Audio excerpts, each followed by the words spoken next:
Agora já estamos gravando. É, a gente está um pouquinho cedo, um pouquinho adiantado, já tem 10 pessoas aqui assistindo, que é do Facebook, o número está subindo. E eu queria... acho que é melhor a gente esperar uns 5 minutinhos para variar um pouco, para começar de fato com as falas, né, do Hansen e do Marcelo. Mas eu acho que é bom, antes de começar com isso, só que eu faço os agradecimentos e toda essa parte mais burocrática que todo evento dessa natureza exige, né? Então, eu queria começar só informando, para caso alguém esteja perdido, tenha simplesmente aberto aqui esse link.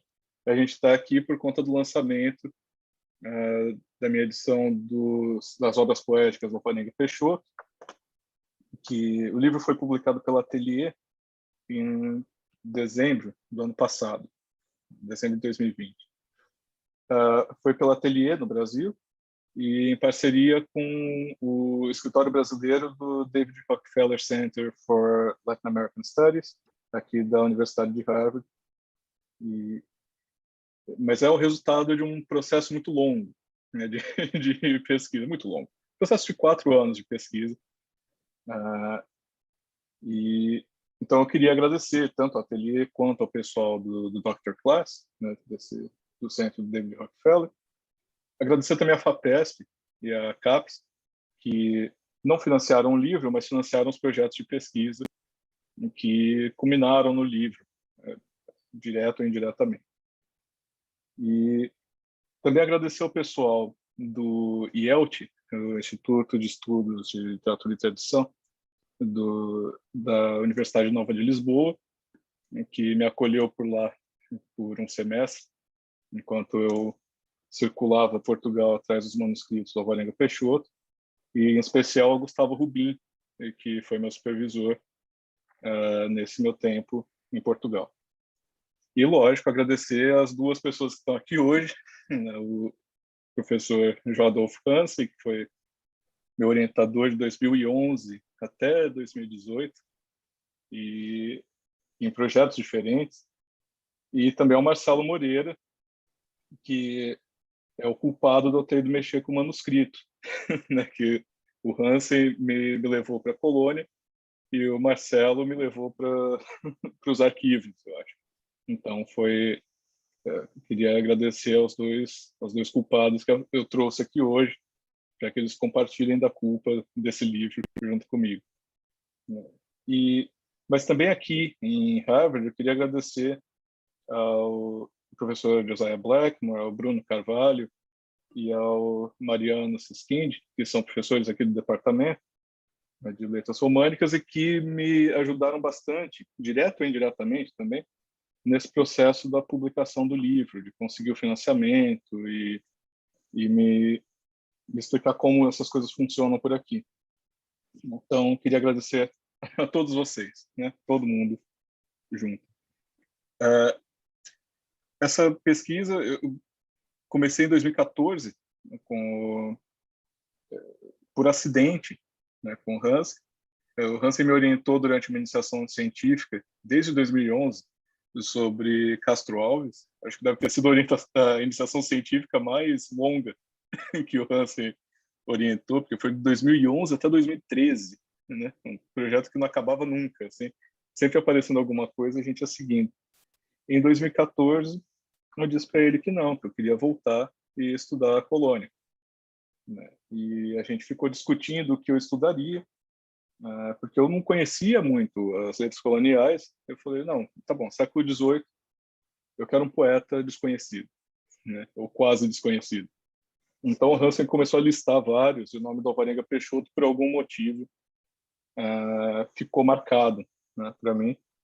E eu entrei na Florestan Fernandes, ali na biblioteca da FEFELESH. Por sorte, a gente tinha o livro.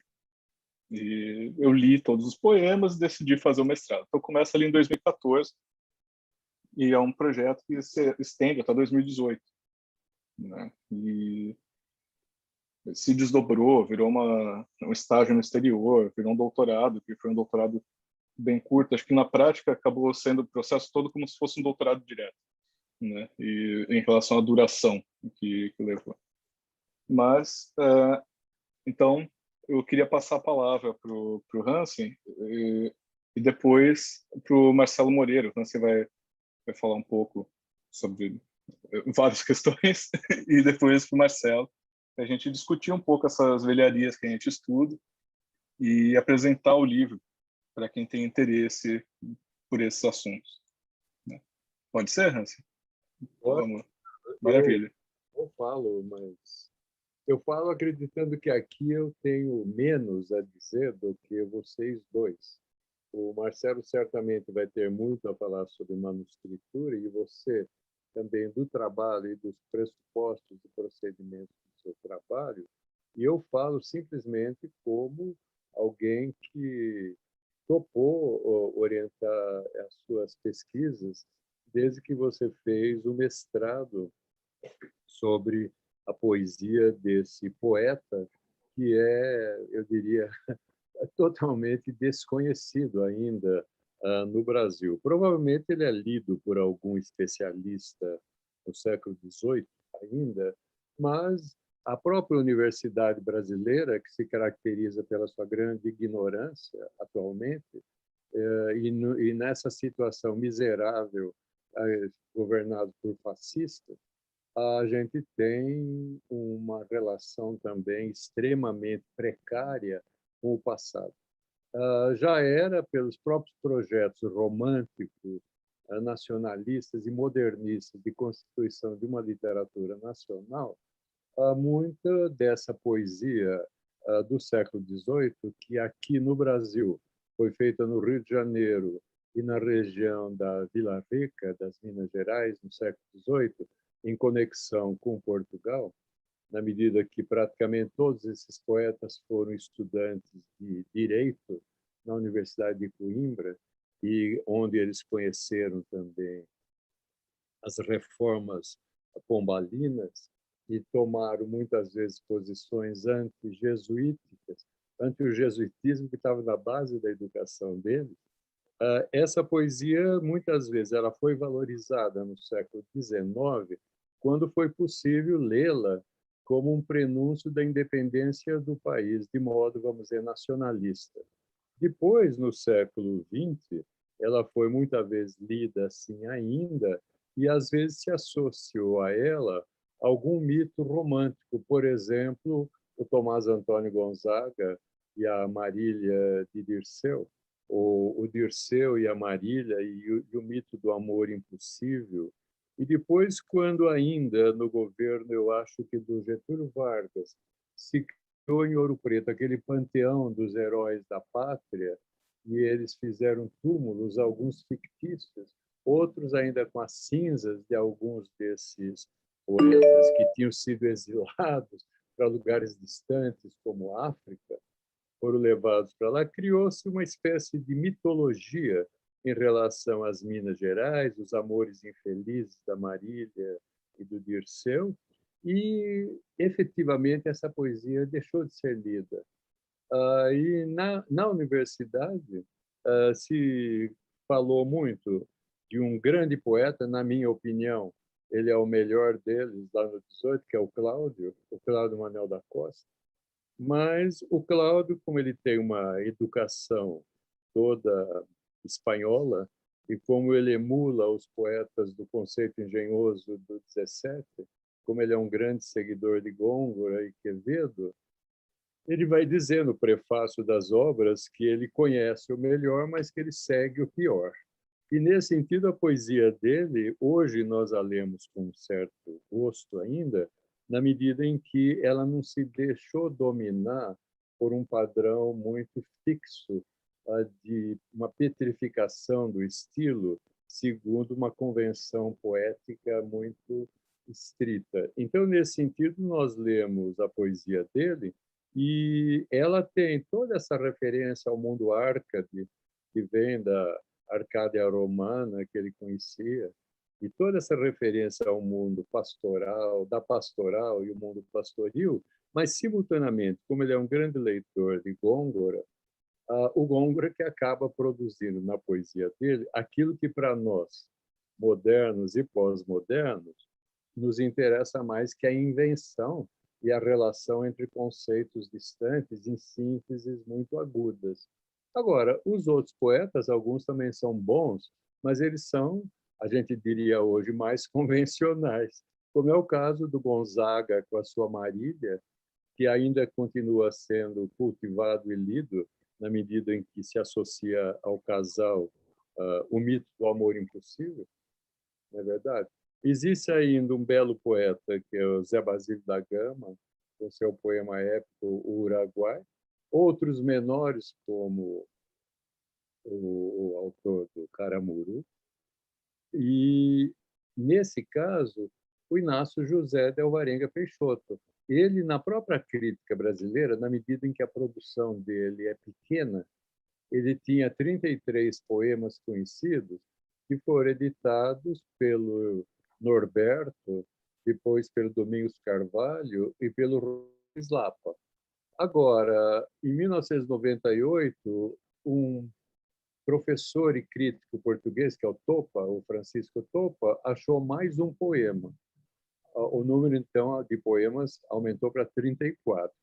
E o Caio, que está aqui conosco, o Caio achou na biblioteca da Mindlin, que está hoje na Universidade de São Paulo, José Mindlin, a brasiliana, Gita José Mindlin, 6 poemas manuscritos que são sonetos e que são retratos de pastoras.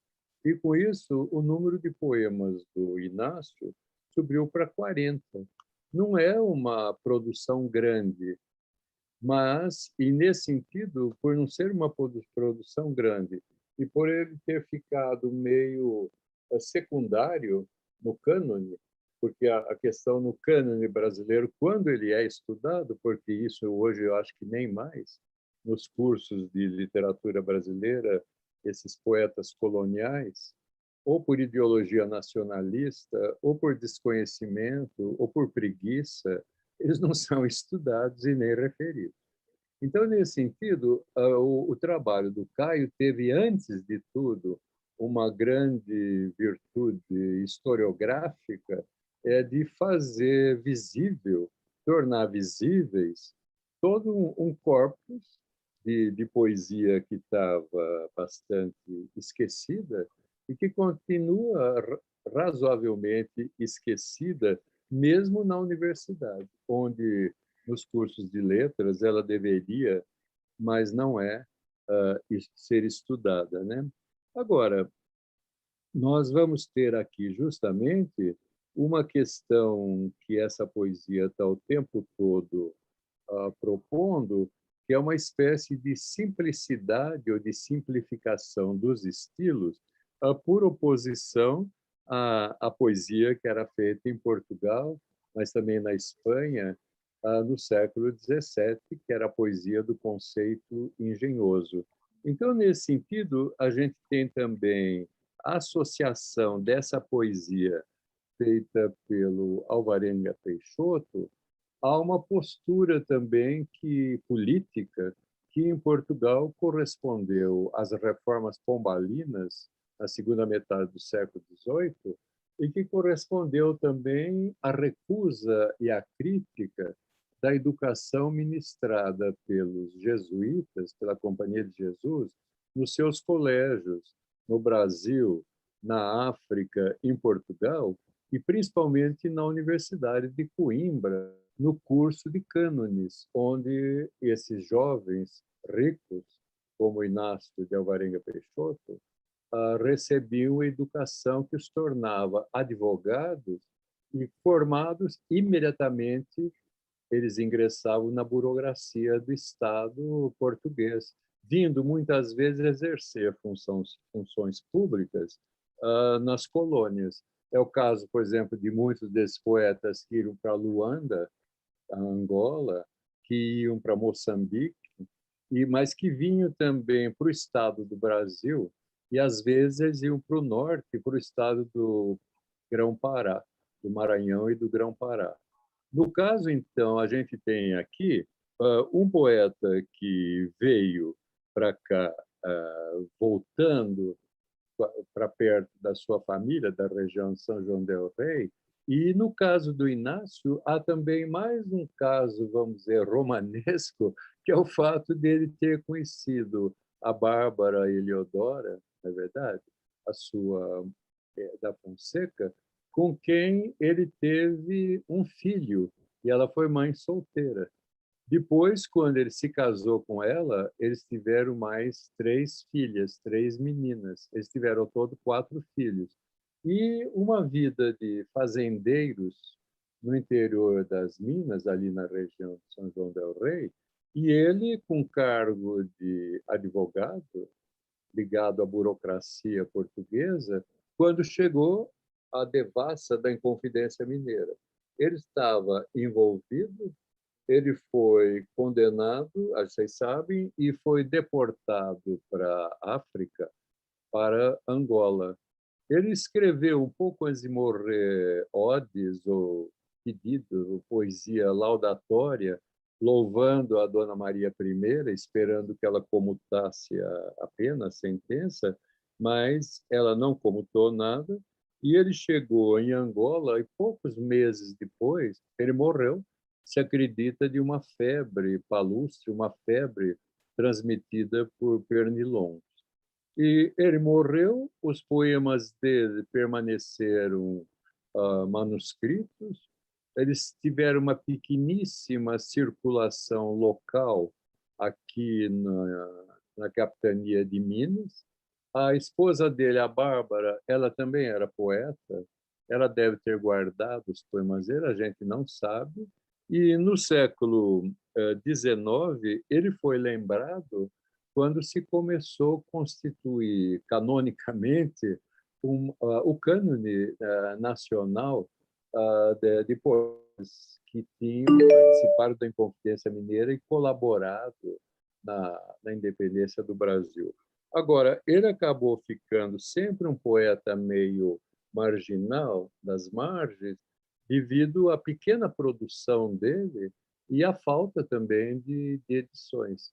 Enquanto poetas como Tomás Antônio Gonzaga, devido ao mito do amor de Dirceu Marília, a Maria Doroteia de Seixas e o Tomás, o amor que não deu certo, Dirceu e Marília, ou mesmo Cláudio Manuel da Costa, que se enforcou lá no Museu da onde hoje é o Museu da Inconfidência, quando ele foi preso na Inconfidência Mineira, ele amanheceu enforcado, ou mesmo alguns outros poetas que praticamente sumiram do Brasil, como José Basílio da Gama, e que conseguiu em Portugal o apoio do Pombal devido ao Uruguai, o seu poema em que ele manifesta um antijesuitismo muito oportuno para ele, o oportunista, diz alguns, e ele então entrou na fortuna crítica. Então, nesse sentido, a edição que faz o Caio e o estudo que ele faz,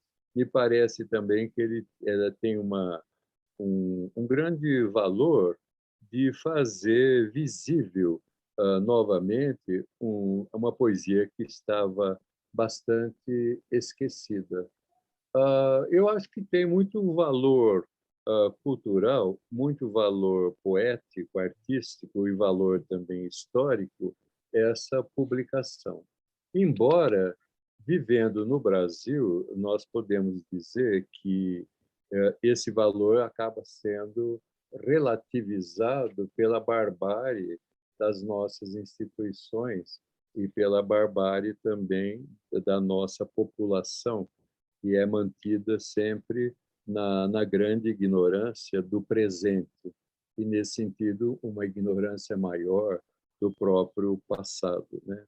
Então, nesse sentido, eu tenho pouco a dizer. A gente poderia discutir qual é o pressuposto que tem o Inácio José de Alvarenga Peixoto quando ele escreve um poema, né?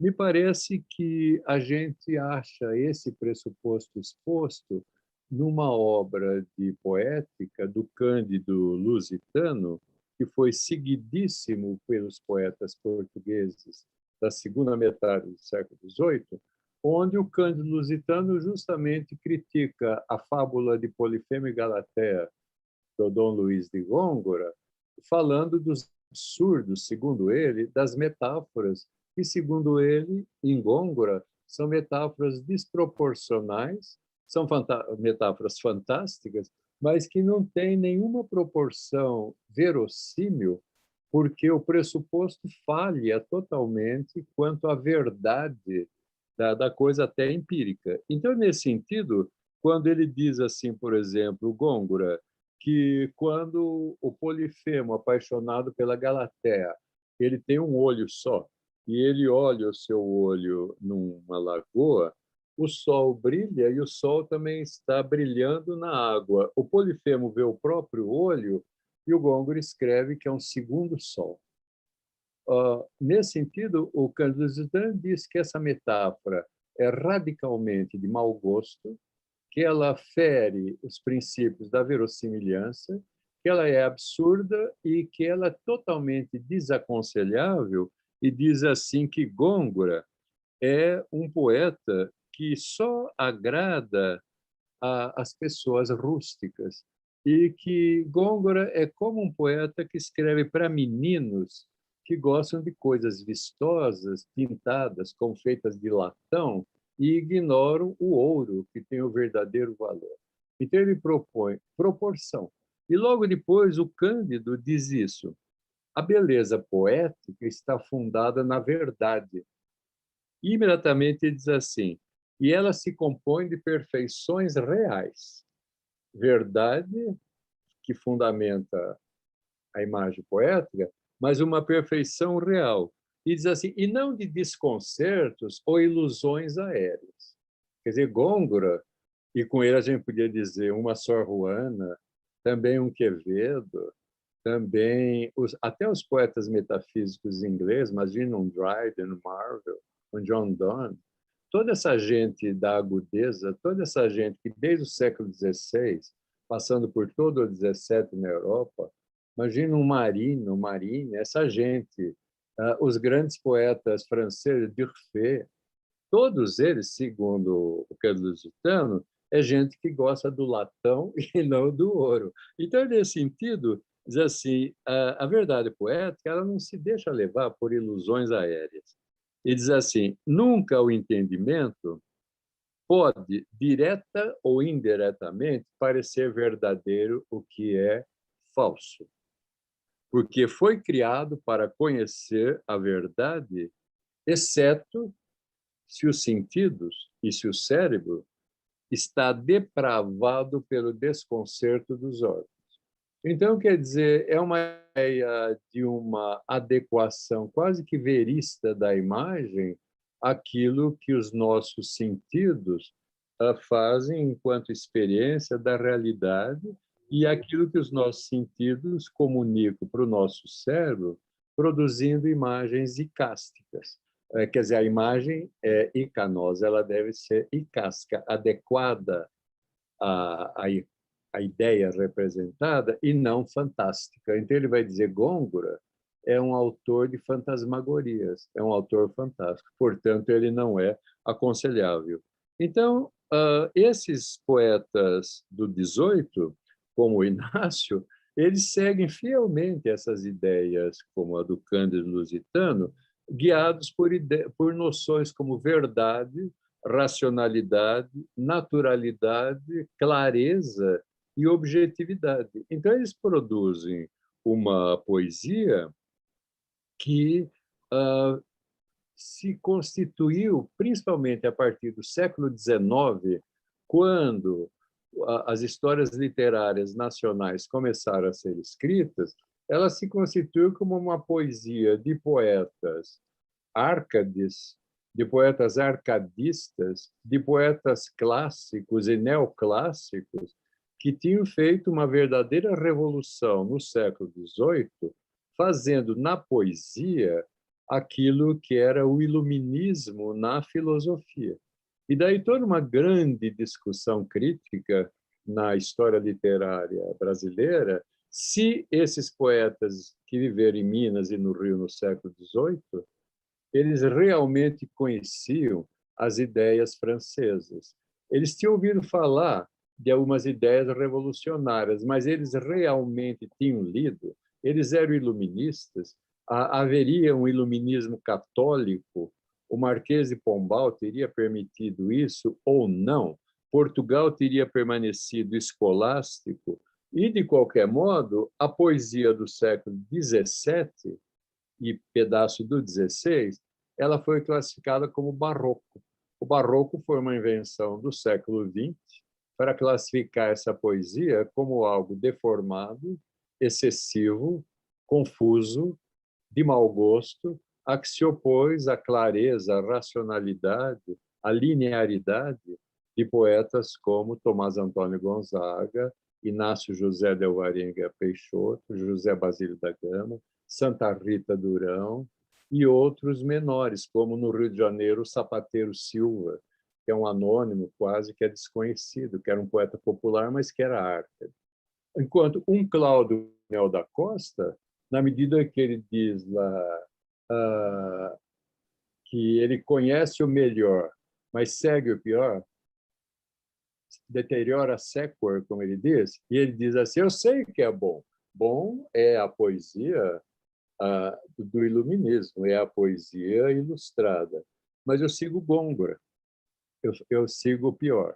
Então, por isso, também, nas histórias literárias brasileiras até hoje, o Cláudio fica, às vezes, até meio esquecido, porque ele faz uma poesia que dizem de transição, é mista, e, na minha opinião, ele é o grande poeta entre todos eles, esses poetas do 18, né? E, nesse sentido, quer dizer, a gente está aí frente a um poeta que é um poeta do século XVIII, luso-brasileiro, nós já não pode esquecer disso. A educação desses homens era toda feita em Coimbra, era ainda o direito canônico português, a metafísica escolástica, a erudição latina, mas já ouvindo cantar o galo francês, com coisas que ficavam revolucionárias em Portugal, e poetas assim que foram iluministas, não no sentido de ter ideias iluministas, mas foram iluministas na ideia de fazer uma poesia simplificada, de eliminar o ornato dialético, eliminar a agudeza que vinha do século XVII e fazer uma poesia em ordem direta, uma poesia clara, como a gente lê perfeitamente bem nas análises que o Caio fez dos 6 retratos de ninfas, de pastoras, que o Inácio escreveu. Então, nesse sentido, quer dizer, me parece que tem um grande valor a publicação desse livro, porque ela põe ao alcance da gente uma coisa que estava guardada num arquivo. E ela lembra a gente, novamente, que existe um poeta que é bastante competente naquilo que ele faz, que é o Alvarenga Peixoto, e um poeta que não pode mais ser simplesmente esquecido, como geralmente eles são, devido ao nacionalismo que ainda domina nas histórias literárias brasileiras e nos currículos das grandes universidades, onde, inclusive, esses estudos foram eliminados. É o caso da USP, por exemplo, que há muito tempo ignora isso totalmente, produzindo também uma lei nacionalista da literatura, né? É mais ou menos isso que eu tinha a dizer. E eu dou os parabéns ao Caio, e eu vou deixar que o Caio e o Marcelo discutam para vocês e com vocês e entre eles sobre a questão da manuscritura. É uma coisa que eu domino pessimamente mal, e é uma coisa em que eu nunca me aventurei, esse universo do manuscrito, e que pressupõe também informações que eu não tenho e que eu consegui aprender algumas com o Marcelo quando nós fizemos aquele livro sobre e do Gregório de Matos, né, Marcelo? Os poemas dele. Então, nesse sentido, Caio, eu lhe agradeço e já paro por aqui. Espero ter dito alguma coisa e eu quero lhe dar de novo os parabéns, esperando que o seu livro seja um best-seller. Eu agradeço pelos parabéns, acho que você está sendo muito otimista. Alvarenga, Não. yeah, Alvarenga Peixoto best-seller é difícil, mas... Otimista. O Milor Fernandes tem uma história do otimista que salta de um prédio de 40 andares e quando ele está passando pelo nono, ele diz assim, bem, até aqui tudo bem. E aí a moral da história, sabe qual é, do Milor? Triste país o nosso, o Brasil, em que até os otimistas se suicidam. Maravilhoso. Essa eu não conhecia. É boa. Mas Milor nunca decepciona. Não decepciona. Muito bom. Caio, muito obrigado. Obrigado por tudo aí, pelo convite. Não, eu que agradeço. Depois, se quiser, nós conversamos mais, né? Mas agora eu paro por aqui. Não, maravilha. Eu que agradeço. Muito bom. E eu vou passar a palavra para o Marcelo, que é professor na UESB. Eu esqueci de fazer as apresentações, porque a gente já se conhece há tanto tempo que a gente esquece que isso não é fato para todos. Quer me apresentar? E o Marcelo? Opa! Vamos lá, apresentar o Hansen chega a ser engraçado. Não, Acho que basta dizer que o Hansen é professor emérito agora na FIFELESH, né, da USP. E foi, enfim, torce para o 15 de Piracicaba. O que você acha, Hansen? Como... Eu acho que o meu é outro. É um time do Nordeste. Qual que é o seu? Hã? Qual que é o seu? É o 15 de um lugar do Maranhão que eu não tenho nem coragem de referir. 15 de novembro de qualquer coisa, né? Acho que comemorando a República, mas de um lugarejo do Maranhão, fazendo fronteira ali com o Pará. É um lugar cheio de índio, que eu acho ótimo também. Maravilha. Isso é bom. Maravilha. Bom, e o Hansen teve o mau gosto de ser meu orientador por 8 anos. Não. Né? Mas ninguém é perfeito. Né? Foi divertido.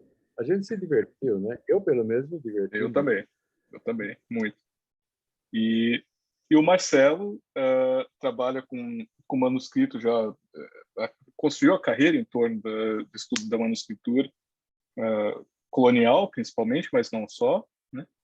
E tem vários artigos muito interessantes sobre teoria de crítica textual, que eu tenho, inclusive, um alerta aqui no Google, cada vez que aparece alguma coisa do Marcelo, eu corro para ler, né? Porque é sempre alguma coisa voltado para a teoria, com informações que a gente não tem, né? Que é um trabalho muito técnico e muito rigoroso, né? E por acidente, o Marcelo ministrou um curso na USP, ele é professor da UESB, né? Mas ele estava fazendo uma pesquisa aí em São Paulo, e acabou aceitando ministrar um curso de literatura brasileira 5, né, na USP para graduação, que são das letras coloniais, né?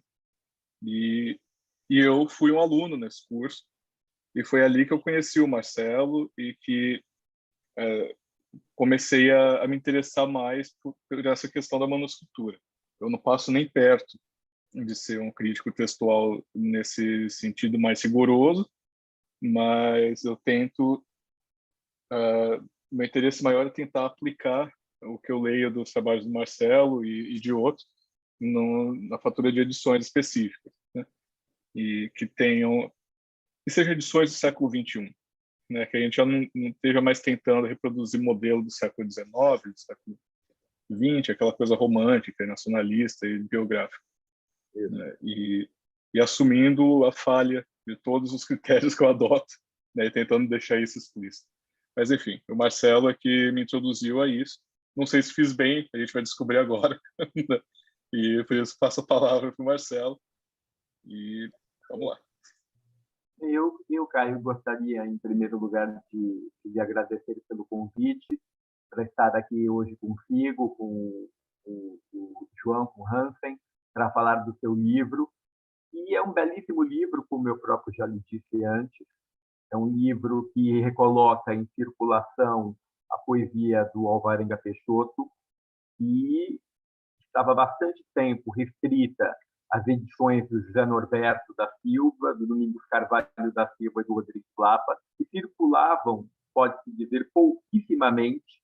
Era um livro já bastante raro, praticamente inencontrável, e que, na verdade, pela dificuldade de acesso de aquisição, tornavam o Alvarenga Peixoto, como diz o Hansen, já é um poeta desconhecido do século XVIII, ainda mais desconhecido, quer dizer, lia-se pouquíssimo Alvarenga Peixoto, quer dizer, lê-se pouquíssimo, mas devido ao difícil acesso às edições, lia-se o Alvarenga menos ainda, quer dizer, menos do que ele bem merece.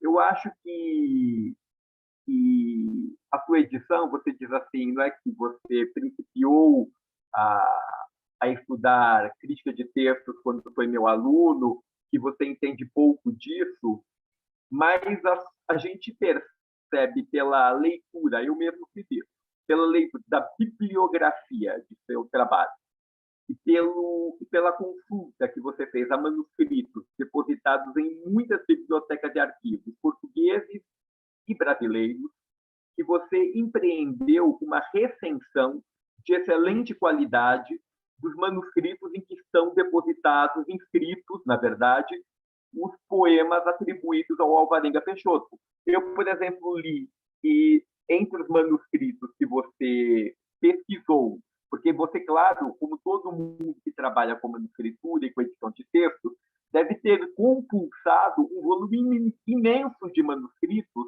em busca de poemas que você pudesse editar.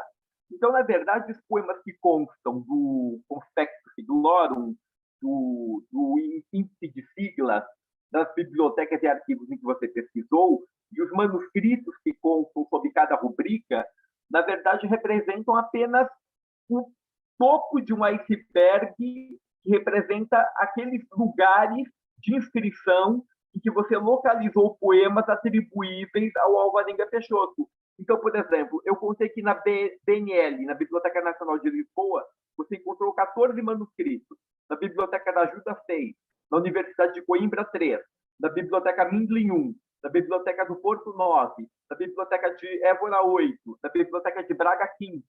Quer dizer, essa quantidade de manuscritos por você listado, em que você encontrou, na verdade, parte da tradição do Alvarenga Peixoto, mostra, na verdade, a envergadura da pesquisa e o cuidado com a procura de textos, sejam textos eles já conhecidos, do Zé Norberto da Silva, do Domingos Carvalho da Silva ou do Rodrigues Lapa, ou então poemas que você, pela primeira vez, repõe em circulação depois de quase 200 anos de sono sob o pó de uma capa. Quer dizer, que é o caso dos 6 sonetos que você encontrou num cancioneiro composto de 5 volumes na Biblioteca Mindlin, da Universidade de São Paulo. Então, eu acho que o levantamento de manuscritos mostra a acurácia da pesquisa. Agora, o que eu gosto mais na sua edição, começando agora a falar da edição, o que eu gostei muito de sua edição foi o fato de você ter, na verdade, em primeiro lugar, feito uma pesquisa e uma crítica inteligente às edições já existentes da poesia do Alvarenga Peixoto. Então, você lê a edição do Zé Norberto da Silva e você demonstra que o Zé Norberto da Silva, quando ele edita o Alvarenga Peixoto, ele escolhe um critério de disposição dos poemas no interior da edição que segue, na verdade, aquilo que nós chamaríamos de critérios líricos.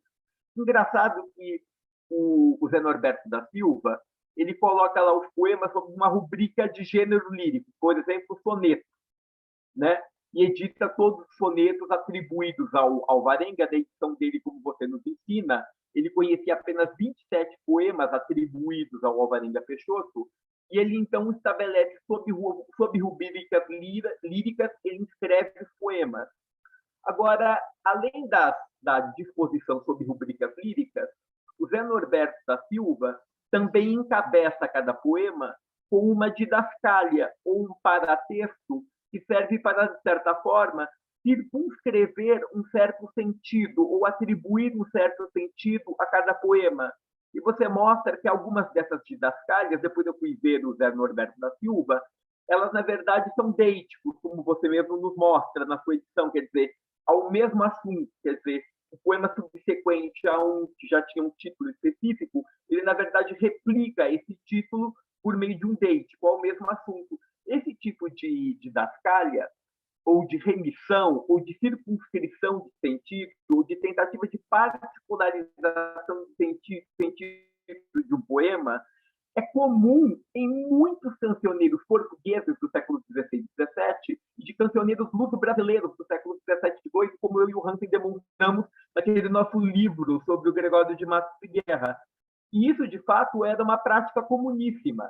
Nós podemos dizer que, talvez, em alguns casos, o próprio poeta pudesse ter atribuído ao seu poema uma didascália, mas pelo que nós sabemos da compulsação de cancioneiros manuscritos do século XVI, XVII e XVIII, em que se coligiu a poesia de vários poetas portugueses e luso-brasileiros, era mais comum que a didascália fosse escrita após, na verdade, o poema já ter sido coligido por alguém que queria, na verdade, fazer dele uma coleção, seja por meio de manuscrito miscelâneo, como é o caso do manuscrito da Biblioteca Mindlin, em 5 volumes, em que você encontrou 6 poemas atribuídos ao Alvarenga Peixoto, ou então em cancioneiros, como no caso do Gregório, que são cancioneiros autorais.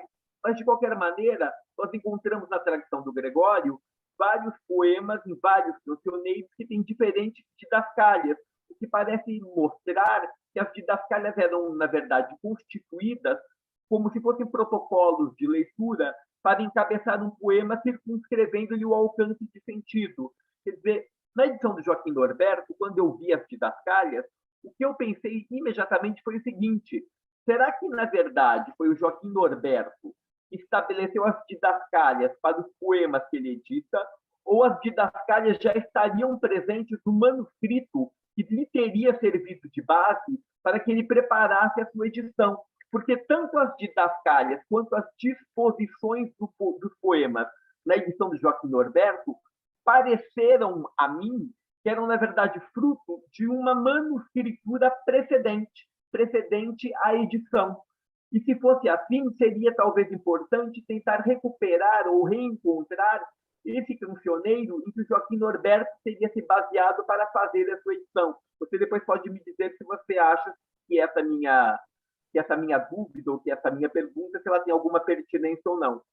Agora, eu acho que a edição do Joaquim Norberto, com a divisão em espécies líricas e com o encabeçamento dos poemas por didascálias, parece mais próximo de uma prática de composição de manuscritos do século XVII e XVIII no mundo brasileiro do que as edições posteriores, que é o caso do Domingos da Silva e do Rodrigues Lapa, porque ambos esses autores, eles, na verdade, como você também nos diz em sua introdução, eles, na verdade, vão tentar recompor uma certa cronologia de escrita dos poemas.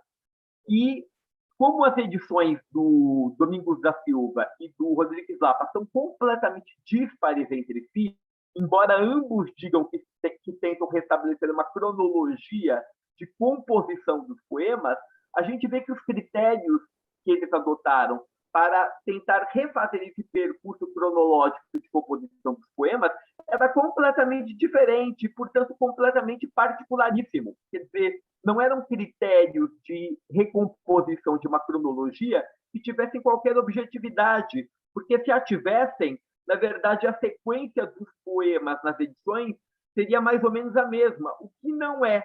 E eu gostei muito no seu trabalho, no seu livro, que você tivesse feito o elenco dos poemas do Alvarenga Peixoto nas 3 edições, na do Joaquim Norberto, na do Domingos da Silva e na do... Sumiu o nome. Lapa. na do Rodrigues Lapa, porque você nos mostra a ordem dispar em que esses poemas comparecem nessas 3 edições, evidenciando sempre que, na verdade, os critérios de disposição dos poemas em uma edição dependem, é claro, dos juízos muito particulares de cada editor. E eu gostei que você tivesse nos demonstrado isso, e, ao mesmo tempo, que você tivesse tido a honestidade de dizer, que não faria uma edição neo-lachmaniana dos poemas do Alvarenga Peixoto, que tentasse reconstituir um suposto texto genuíno que representaria a última vontade do autor. 2, que você tivesse nos tornado explícitos os seus critérios de edição, que são critérios como todos os outros critérios, particularíssimos, que, na verdade, dizem respeito a como o editor acha que os textos devem ser apresentados a um público contemporâneo. Então, você, por exemplo, fala, vou apresentar os textos de acordo com o meu percurso de pesquisa. Então, principiando em São Paulo, passando depois para o Rio de Janeiro, passando depois a Portugal, depois colocando os textos em ordem, de acordo com os manuscritos compulsados, e assim, subsequentemente, explicitando seus critérios de disposição, de edição e disposição. Mas o que eu achei mais interessante na sua edição foi o fato de você ter produzido uma distinção entre poema e escrito, que eu achei bastante inteligente. Quer dizer, você, na verdade, no seu livro, você nos apresenta 63 escritos e 40 poemas, porque, na verdade, os poemas eles equivaleriam, na verdade, aquilo que eu e o Hansen, na nossa edição do Gregório, chamamos de opus, ou obra, que era, na verdade, a coletividade das versões. Você, na verdade, também adota essa mesma prática de produzir, de apresentar ao seu público a coletividade das versões de poemas atribuídos ao Alvarenga Peixoto. Você chama, na verdade, a coletividade das versões de poema, e você chama as variantes de escritos. Então, na sua edição, há 63 escritos, que são os 63 estados textuais de todos os poemas conhecidos atribuídos ao Alvarenga Peixoto, e, na verdade, há 40 poemas, que seriam, na verdade, aqueles poemas que são apresentados em todas as suas variantes contidas em todos os manuscritos em que você conseguiu recolher poemas atribuídos ao Alvarenga. Eu acho que a sua edição, ela, na verdade, vai contra uma prática que é muito resiliente na crítica textual brasileira, que é a vontade de encontrar o famigerado texto genuíno. Quer dizer, quando nós lemos os manuais de crítica textual ainda listados em bibliografias de estudos críticos textuais no Brasil, nós vemos que os manuais do Spina, do Leo de Galia Amarante e do César Nardelli Cambraia ainda são os mais lidos e os mais compulsados. E o que todos esses manuais nos ensinam, justamente, é recuperar o texto dito genuíno. Para quem não sabe, o texto genuíno representaria a última vontade consciente de seu autor. Então, o Spina fala, se, por exemplo, nós tivermos 4 edições de uma obra e a 4ª edição representar a última vontade consciente do seu autor na fixação de um dado estado textual, essa edição é genuína. As outras todas, elas são autênticas, mas não são genuínas. Acontece que o Spina, ele esquece, como fizeram muitos lachmanianos e neo-lachmanianos, que, na verdade, se nós tivermos, por exemplo, 10 edições de uma obra, e que as 10 edições tiverem sido objeto de remanejamento por parte do autor, e se houver, portanto, 10 escritos, como você diz, Caio, né, de um único romance ou de um único poema, o que nós temos de entender é que, tendo sido publicados, tendo sido impressos nos dias de hoje, ou tendo sido postos em circulação no tempo do Alvarenga, no tempo do Gregório, esses estados textuais todos, esses escritos ou essas versões, foram objeto de recepção, foram objeto de leitura. Quer dizer, no caso do Gregório, nós vemos isso claramente. Quer dizer, há vários estados textuais dos poemas do Gregório, e todos eles foram lidos, foram objetos de recepção, e foram coligidos, foram dispostos em cancioneiros. Eles receberam didascálias concorrentes, o que mostra, às vezes, que uma variante textual ela é lida diferentemente, justamente por representar já um estado textual distinto. Então, quer dizer, eu acho que quando você, na verdade, nos apresenta na sua edição belíssima do Ateliê os 63 escritos do Alvarenga Peixoto, você rompe com uma prática muito costumeira da crítica textual brasileira de tentar, na verdade, promover um apagamento da historicidade da prática poética, que, na verdade, produz variantes ou por récita em voz alta, ou por leitura em voz alta, ou por meio do canto da poesia ainda musicada, como no caso do Gregório, não sabemos que havia, musicada, e que todas elas são objeto de recepção auricular, que se caracteriza, todo mundo sabe, por uma falsa reiterabilidade da memória muito acentuada.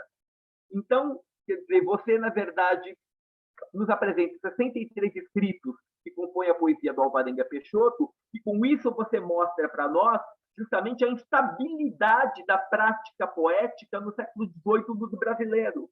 Quer dizer, você tenta elucidar por que razões há estados textuais distintos. Quer dizer, quais seriam as motivações histórico-poéticas que teriam levado à proliferação dos escritos ou das variantes. E, com isso, você, na verdade, elimina e vai contra aquela prática do Zé Norberto da Silva, do Domingos da Silva e do Rodrigues Lapa, de tentar promover uma unidade onde não há unidade.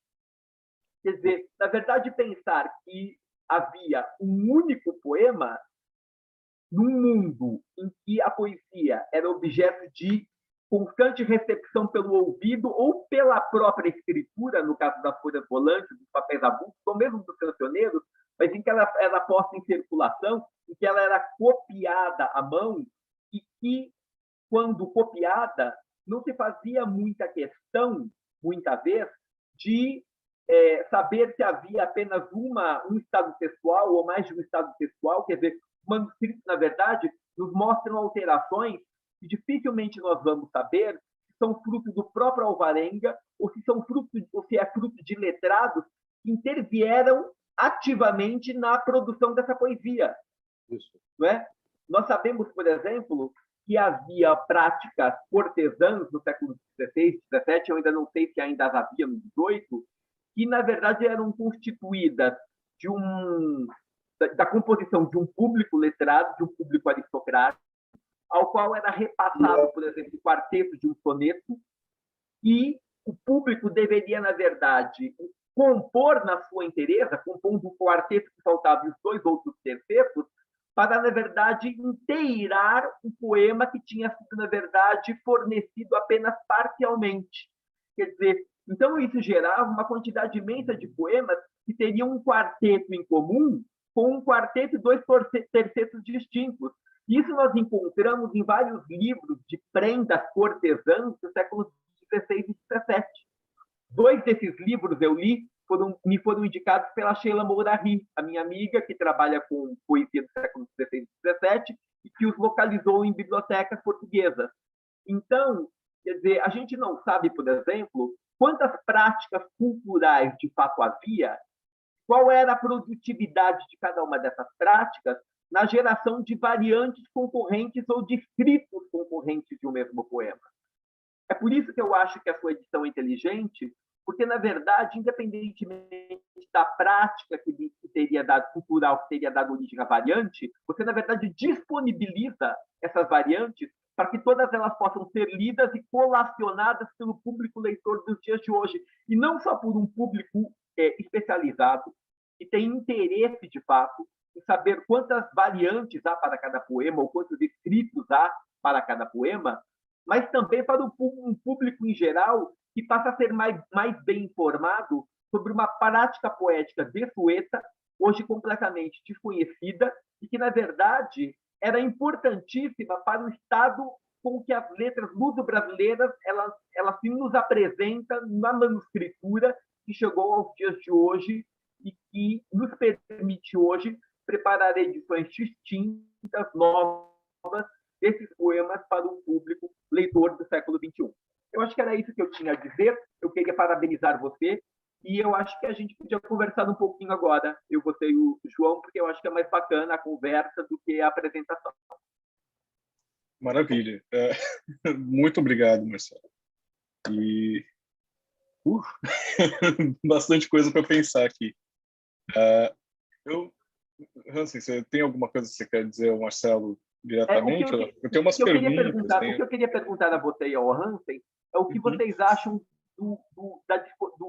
da disposição do Joaquim Norberto em dispor os poemas em espécies líricas com didascálias, parecendo, na verdade, ter sido oriundo da sua edição de um manuscrito prévio que ele teria compulsado.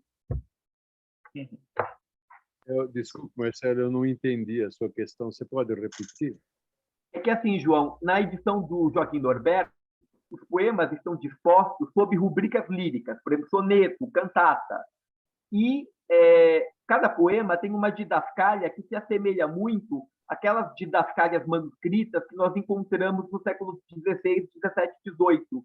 O que eu pensei ao ler a edição do Joaquim Norberto é que ela teria sido originada de um manuscrito prévio que ele teria conhecido, que ele teria transcrito na íntegra ou em parte, mas com a disposição dos textos e das cargas do próprio manuscrito. Eu não sei o que você acha. Eu não acho que teria sido uma invenção dele. Eu acho que é bastante provável essa hipótese. Mas seria melhor ainda que se o Caio encontrasse essa obra, né? Para a gente então ter uma documentação mais segura. Mas me parece bastante provável, Marcelo, que ele tivesse realmente o recurso a esse texto manuscrito e que tivesse reproduzido, transferido, mas depois sem citar e sem referir. E o que foi feito dos papéis do Norberto? Eu não sei. Eles estão na Biblioteca Nacional ou estão na Academia Brasileira de Letras? Eu não sei o que foi feito Eu também não. biblioteca dele e dos papéis. Somos E três. no caso de uma pesquisa para tentar localizar um texto que pudesse fundamentar isso. Agora, me parece que no que o Marcelo diz, e me parece muito bem dito, que o Marcelo já tinha feito isso no doutorado dele, o Crítica Textualis em Caelum Reucata, quando ele estudou o Gregório de Matos, que tem aí um pressuposto o tempo todo idealista, e é um pressuposto romântico que define a arte poética como expressão, e expressão de uma individualidade mais ou menos genial, em que a psicologia do indivíduo se expressa e se reproduz idêntica a si mesma nas suas N variantes. Então, nesse sentido, me parece que esse pressuposto idealista, e que é romântico, e que é psicologista, leva justamente a esse tipo de prática ao ler papéis dispersos, etc., atribuindo uma autoria ou unificando, muitas vezes, sem explicitar o próprio pressuposto. Agora, na medida em que a historiografia literária brasileira ela foi constituída com pressupostos romântico-nacionalistas, e na medida em que ela também se reproduz nas principais obras do século XX. Por exemplo, quando Antônio Campos fala de formação, ele está pensando na Bildung, e é um conceito do romantismo alemão. O Cândido não é necessariamente um crítico romântico, mas ele mantém muito desses elementos. Então, nesse sentido, aquilo que ele vai dizer da poesia Árcade pressupõe muitas dessas categorias. E me parece que filólogos, como o Marcelo explicita muito bem, que tem esse mesmo pressuposto idealista, romântico, quando leem papéis dispersos de um tempo anterior ao romantismo, eles unificam esses papéis romanticamente.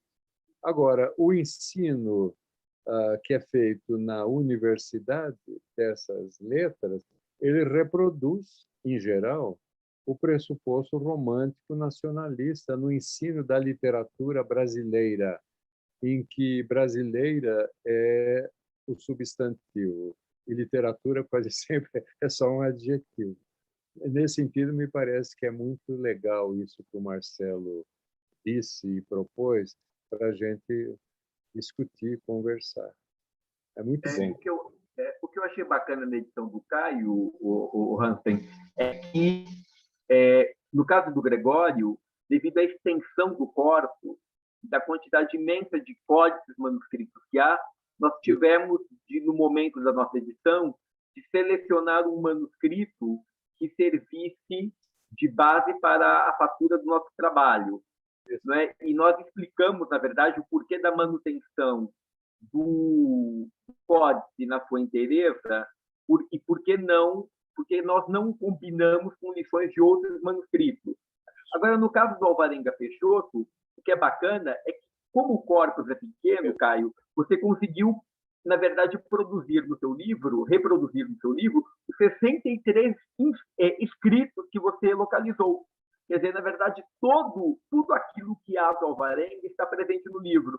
Eu também gostei muito de você ter nos apresentado, paralelamente aos 6 sonetos que você encontrou na Biblioteca Mindlin, os facsímiles para que nós pudéssemos lê-los.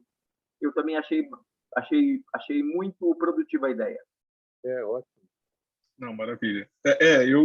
Sobre os facsímiles, eu pensei, bom, ninguém conhece isso, então vou reproduzir, até porque eu sempre... Uma coisa que norteou o trabalho o tempo inteiro foi que eu não queria transmitir uma ideia de objetividade ou produzir um efeito de verdade no que eu estava dizendo, né? Então, o que era difícil. Mas, quando eu editei o texto, eu falei, esses são poemas que não existem em circulação ainda, né? Eu estou trazendo esses poemas para a circulação.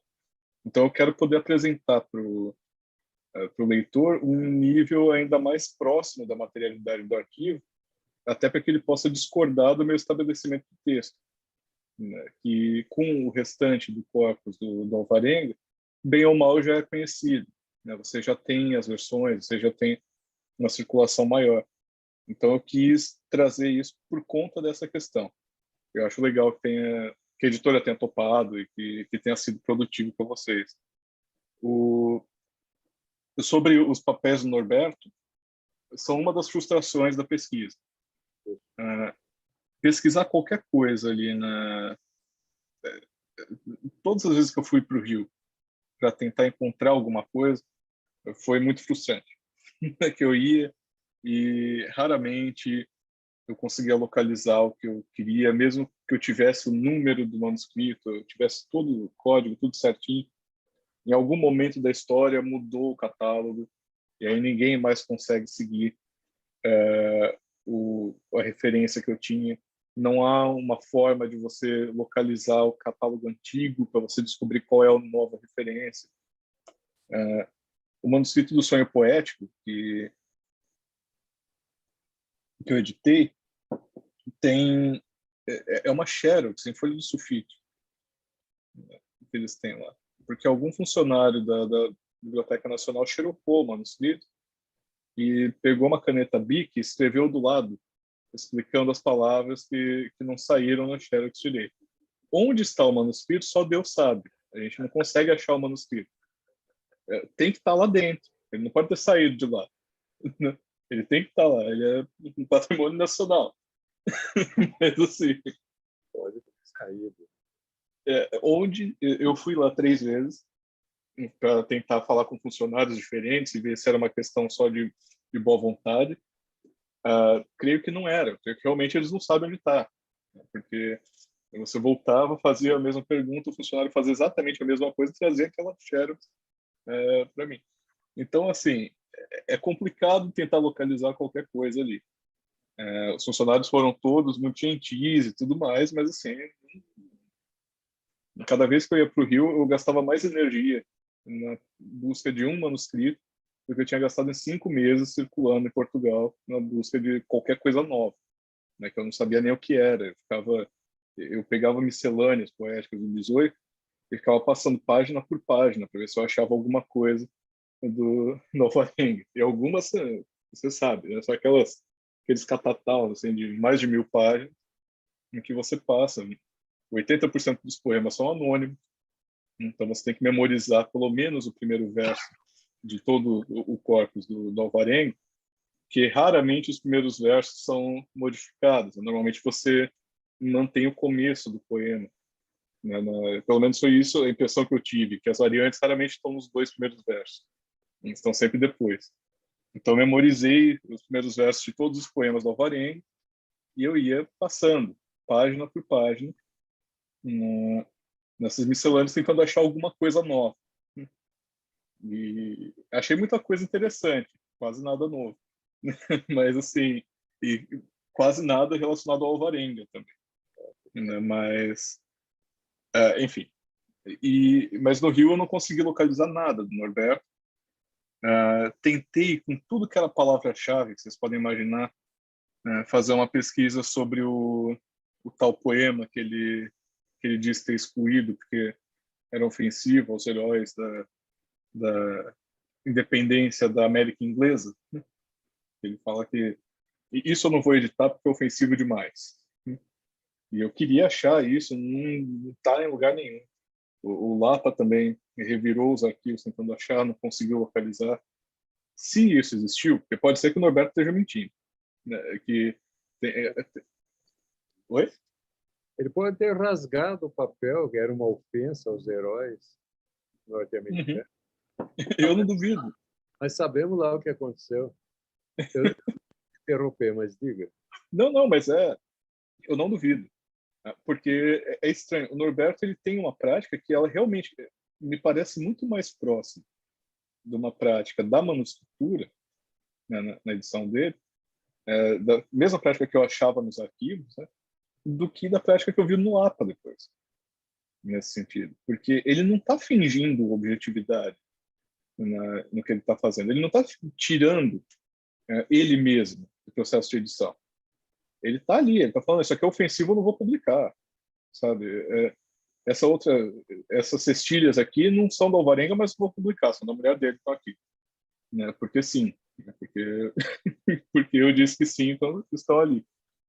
Então, o Norberto, ele é estranho nesse caso, porque se você se você traça a recepção do Alvarenga no 19, ele se enquadra naquele movimento nacionalista que está tendo ali, mas ele, ao mesmo tempo, não está... A prática de edição dele não é tão marcadamente nacionalista como a de um Barbosa, ou do Verhagen, ou qualquer um desses. Né? Ele, de fato, parece estar muito mais apegado a uma tradição da manuscritura do que o que a gente encontra no século XX, no caso do Alvarenga. Eu acho que é possível que ele tenha tido um códice base, né, uma compilação base que ele tenha usado, mas eu acho improvável, porque a impressão que eu tive em arquivo é que nada do Alvarenga circulou em conjunto.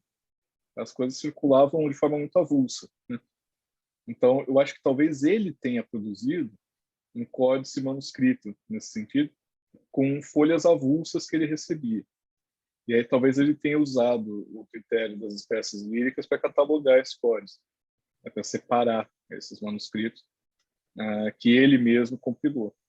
Porque eu lembro que em 1829, o Barbosa, o cônego Januário da Penha Barbosa, estava pedindo para as pessoas mandarem folhas para ele, manuscritos que tivesse. Lembra? Ele dá o endereço e pede, por favor, quem tiver papel velho em casa para levar, e ele promete que ele devolve. Né? Uhum. Tem uma notinha no jornal. Né? Assim, então, também é interessante pensar assim, o papel que ocupava as letras. Né? Pegar essa notinha no jornal, ela está no mesmo lugar que tem anúncio de venda de escravo. Ela está no mesmo... Quer dizer, era outro mundo. Né? Assim, o papel das letras estava inserido nesse mundo. Que a gente esquece às vezes. Né? Quando a gente lê o poema, você abstrai, assim, e a gente esquece que que isso está ali na prática do livro. Mas, enfim. Então, a questão é, eu acho que o Norberto, ele provavelmente tinha uma compilação de manuscrito, mas que ele usou como base, mas eu não acho que essa compilação fosse um códice produzido durante o 18 ou durante o início ali do 19.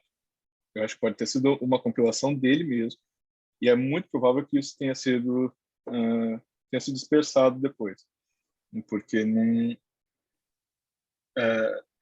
eu não tive nenhuma evidência em arquivo de que houvesse em algum momento da história uma compilação em códice das obras do Alvarenga, em códice manuscrito. Mas não sei. Como não há prova nem que sim nem que não, tudo pode ser. Né? Mas vai ser uma aventura, se alguém quiser tentar localizar isso, vai ser uma aventura. O Rio de Janeiro é o lugar para começar. Mas é difícil. E outra frustração enquanto eu fazia a edição foi com o manuscrito da Casa do Lavradio, né? Que o Lapa disse que acessou e você não consegue. Assim, você tenta localizar, o Lapa avisa que estava com os herdeiros na casa do Lavradio. Então eu escrevi para eles, né? E não obtive resposta alguma. E escrevi para vários. nunca tive nenhuma resposta. Mas recentemente o professor Maxwell me avisou que os papéis do Marquês de Lavradio foram comprados, aparentemente, comprados ou doados para a Academia, no Rio, Academia Brasileira de Letras, e que deveriam estar lá. Agora eu só soube disso depois que o livro estava pronto. Eu falei, bom, então fica o convite para alguém, quem quiser fazer a próxima edição das obras do Alvarenga, corram no arquivo da Academia, que é capaz que ache lá no meio. Acho que a Coroa Poética, a morte do segundo Marquês de Lavradio. O Lapa refere nesses termos, né, o livro, que eu não consegui achar em lugar nenhum, eu não consegui contato com ninguém que me direcionasse para lá. Mas, agora, Caio, manuscritos, quer dizer, manuscritos autorais,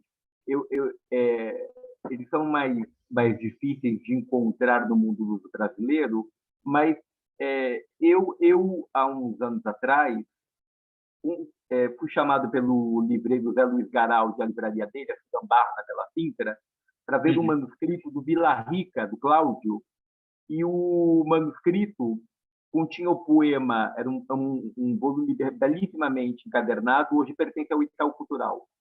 E eu pude copiá-lo, eu escaneei antes de que o Itaú comprasse, e é um manuscrito belíssimo, ele tem variantes textuais significativas em relação a outros manuscritos do Vila Rica, e na página de rosto está escrito a lápis, contrariamente à tinta utilizada em todo o manuscrito, com uma belíssima letra de mão, está escrito a lápis Glauceste. que barato. Parece ser um apógrafo, pelo menos um apógrafo não, parece ser pelo menos um ideógrafo do Cláudio, porque talvez, embora ele não o tenha escrito, ele parece tê-lo assinado na página de rosto, não é? Quer dizer, eu acho que manuscritos como esse aparecem muito raramente, mas ocasionalmente eles aparecem, porque a gente tem de pensar que essa poesia avulsa, em codicilo de bolso, ou em cancioneiro miscelâneo, ou em cancioneiro autoral, quer dizer, essas várias modalidades que havia, ela deve ter circulado. Ela deve ter circulado. Da mesma maneira que havia gente interessada em coligir a poesia atribuída ao Gregório, deve ter havido no século XVIII nas Minas gente interessada em coligir a poesia atribuída aos poetas do final do XVIII. Né? Quer dizer, a sorte é deparar-se com um desses raros volumes nos dias de hoje. Esse volume do Cláudio estava na biblioteca da família daquele autor, A Vida e Morte do Bandeirante. Como é o nome dele, João? Vida e Morte do Bandeirante, quem é o Cruz? Como chama ele? Esse é aqui de São Paulo, né? É em São Paulo, isso. Eu esqueço, mas aparece. esqueci o nome, pertencia a essa família, e a biblioteca foi, na verdade, desmembrada para ser vendida, e o Zé Garaldi acabou ficando com uma parte dela. É o Alcântara Machado? É o Alcântara Machado, exatamente. Tá, É o Alcântara Machado. encontrei no Google aqui para você. O livro, o manuscrito, pertencia à família Alcântara Machado há 200 anos. Olha só. Mas esse é o caso com a maior parte do que a gente encontra. Acho que falta, na verdade, uma biblioteca com um orçamento e com uma dedicação de localizar livros manuscritos da época da colônia, não só da época da colônia, mas até do 19 mesmo. O 19 tem muita coisa que está perdida assim, né? E que a gente de vez em quando cruza com os poemas assim meio X em leilão, né? Mas fala, quem? ué, oi? Mas quem? Para comprar? Quem estaria disposto a fazer isso? E quando? Exato. É isso que falta. Falta uma instituição para isso, né? Porque realmente e o pior de tudo é que essas coisas em geral não são caras. Elas não são caras. O acesso, porque no caso do Vila Rica, do Cláudio, eu suponho que tenha sido porque o Cláudio é mais conhecido. Agora, se você pensar em compilações de poemas de autores menores do cânone, a busca por esses poemas é muito pequena, né? E agora aqui eu tenho a sorte da biblioteca Houghton, ela compra bastante coisa assim. Então, quando você acha alguma coisa diferente, você pede e muitas vezes tem o apoio, né, Agora eu tô aguardando que vai chegar aqui um livro do século XIX que eu achei no leilão, que é o Satanópolis, né, que assim seria meio que um Dante romântico brasileiro, né, que o Virgílio dele é o Gonçalves Dias, né? E eu falei, eu preciso desse livro, né? E vamos ver como que é esse livro. Mas falta isso, falta uma instituição que possa compilar essas coisas, porque senão fica sempre essa. Eu concordo com você. Deve ter havido, mas que a pesquisa se baseie sempre numa coisa assim meio de acaso, né, para a gente conseguir localizar isso é um problema. E porque não tem muito como você contar com acaso, ainda mais no mundo que você precisa de financiamento para poder fazer busca. Quer dizer, é muito difícil. Agora, Caio, você veja, né, num país em que a gente não tem vacina suficiente para vacinar todo mundo, como diz o Hansen, contar com instituições para comprar os manuscritos para nós. Eu tenho uma amiga que é antropóloga. Há uns 30 anos, mais ou menos, ela me contou uma história que eu acho que a gente deve contar de novo. Ela estava em Belém do Pará, nos arquivos, pesquisando legislação portuguesa indigenista sobre escravidão de índios no século XVII e XVIII na Amazônia. E ela então disse que fazia muito calor e que a bibliotecária do arquivo, eram 5 horas, tá totalmente claro, disse para ela, olha, eu tenho que sair para pegar meu menino na escola, a senhora pode ficar aí. Amanhã a senhora me devolve a chave, tá? Aí deixou a chave com ela. Então ela disse que ela ficou lá, à mão, copiando um manuscrito português do século XVIII, e disse que entrava muita luz, assim, e que, de repente, ela se sentiu observada. E ela me contou que ela, então, ergueu a cabeça e viu em todas as prateleiras, em todas as mesas, em todos os livros, havia centenas de ratinhos, pequenininhos assim, em pé, com aquele jeitinho deles, assim, em pezinho, e olhando para ela, assim, mexendo o focinho. Diz que ela teve um movimento de medo, horror, não sei, que ela fechou o cadernão do vagabundo. Sumiram todos. Aí diz que ela foi embora com uma sensação estranha e no dia seguinte ela falou para a bibliotecária, você viu, aqui está cheio de ratos? E a bibliotecária disse, eles fazem ninho nos papéis. Você está em Harvard, Caio. A gente está aqui em Belém do Pará, Brasil. E, quer dizer, é isso. Quer dizer, seria legal realmente políticas culturais que patrocinassem, financiassem, editassem, mantivessem, né? Mas a gente aqui dá o Deus dará. Como diz o Marcelo, não tem vacina, vai haver cuidado com papel velho, Sim. mas um dia talvez haja. Felizmente, tem pesquisadores ainda que são muito sérios, muito honestos, que ainda conseguem guardar coisas, documentar e fazer um belo trabalho. Felizmente, nas universidades aqui ainda tem muita gente que resiste, né? Mas a gente está nessa situação aqui. E é uma escolha política, né? Não é uma. A gente também não pode cair num discurso que a gente tende a seguir, que é o da pobreza do Brasil. O Brasil é Não, uma das maiores. Não, não, não, você não. Eu estou dizendo assim, é sim, comum quando a gente fala, mas isso, falta verba porque querem que falte verba. O dentro. Brasil é uma das maiores economias do mundo. Vamos com calma, É que é porque um assim, plano também, né? Falta verba quando a gente tem tucanos aí, roubar. sim. Não vem que não Mas, é, mas a colônia resiste. A gente ainda acha a colônia se resiste, aqui e ali. faz coisas ótimas. O Marcelo, você, são Nós legal. todos. Mas tentamos, né, Marcelo? Tentamos preservar alguma Então, coisa. então, Mas é isso. Uh, a gente está chegando, aí já são quase 9 horas, né? tá bem. Então, para encerrar, alguém quer fazer alguma pergunta para encerrar? Ou quer falar alguma coisa para encerrar? Ou já passo para. Eu não quero segurar vocês muito tempo. Eu sei que 9 horas já fica tarde. Oi? Consegue me ouvir? Sim, Ah, tá. Não, ok. Perfeito. O Zoom deu uma travada aqui, mas agora não, voltou. tá ótimo. Tá, perfeito.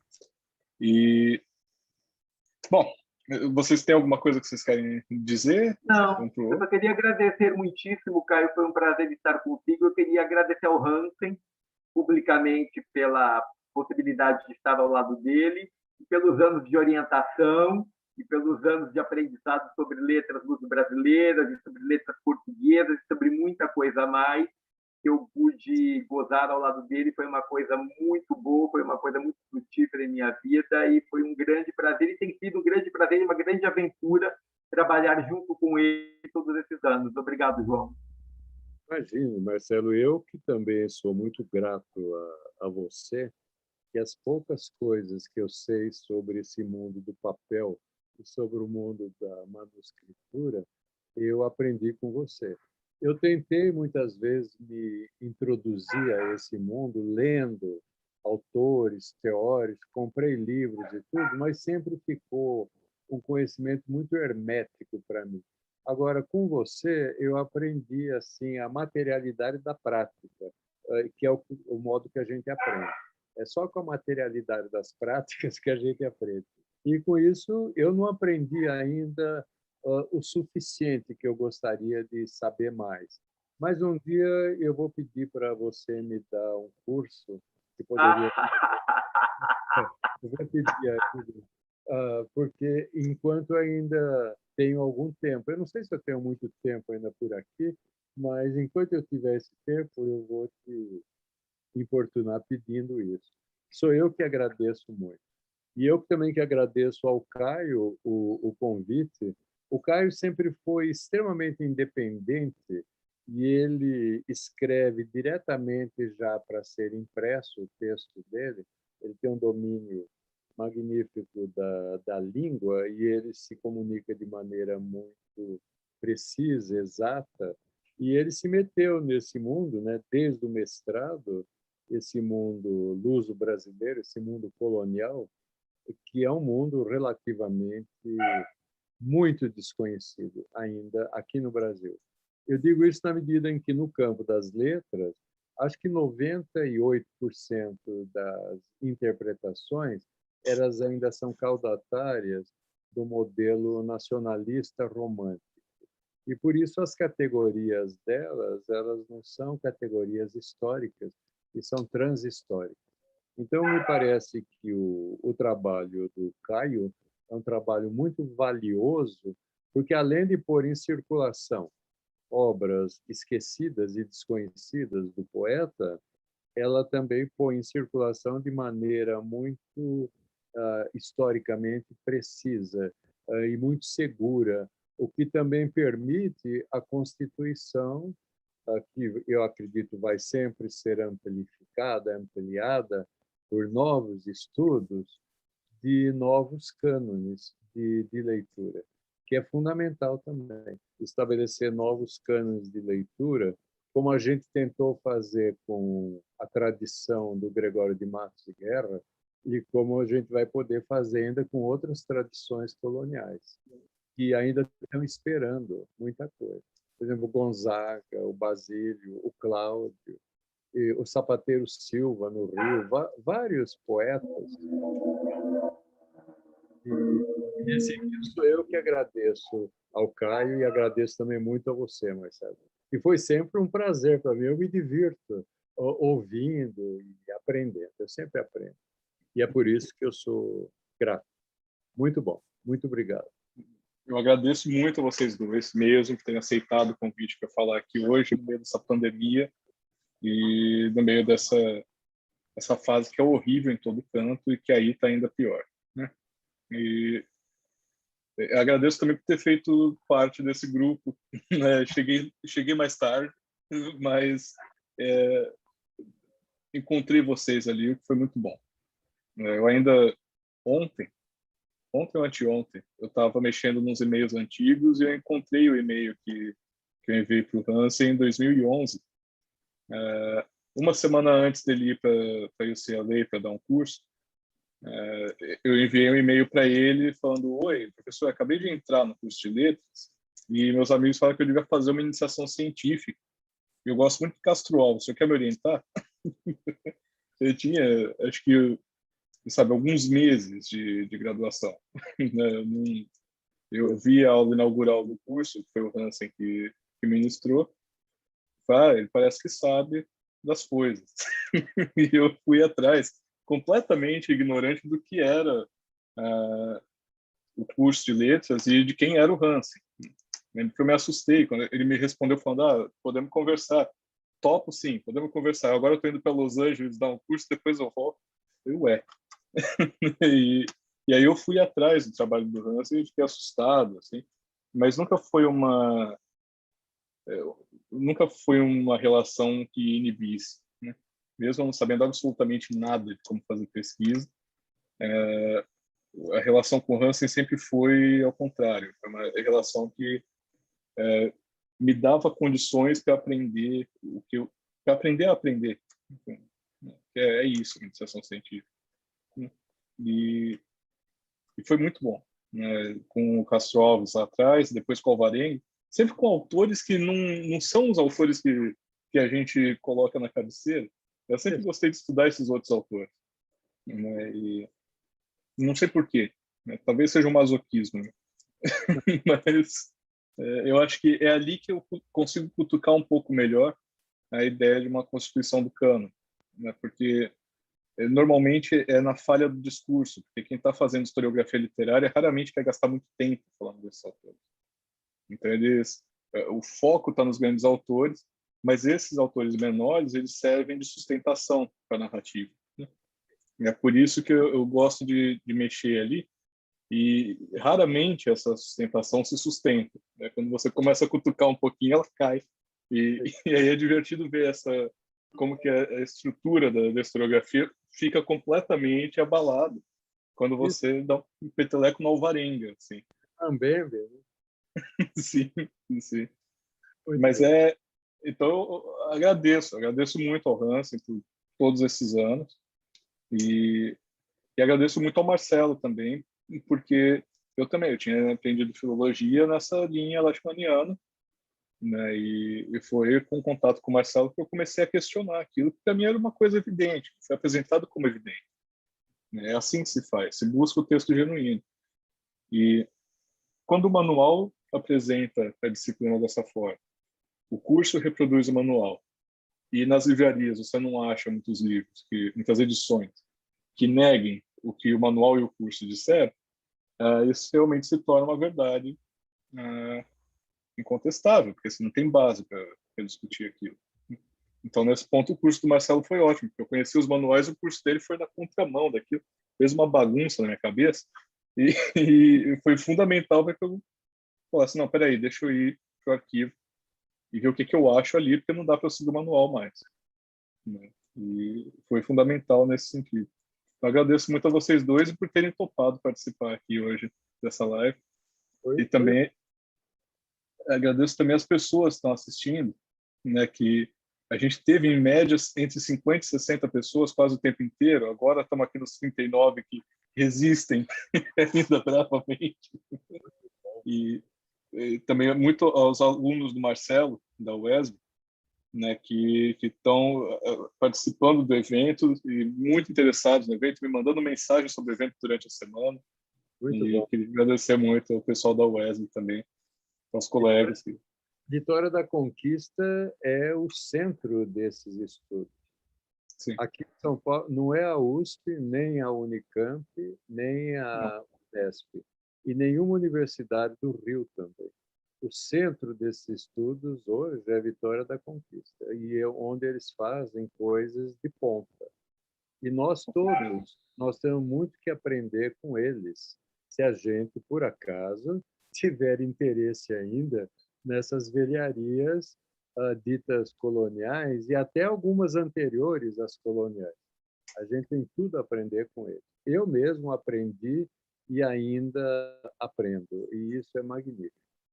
Porque mestre não é o que ensina, mestre é o que aprende, como dizia o Reobaldo. Tem que lembrar o Reobaldo. Sim. E Vitória da Conquista hoje é o centrão dessas coisas. Muito bom. Maravilha. Muito obrigado, Caio, de novo. Obrigado Perfeito, e até logo. Muito obrigado.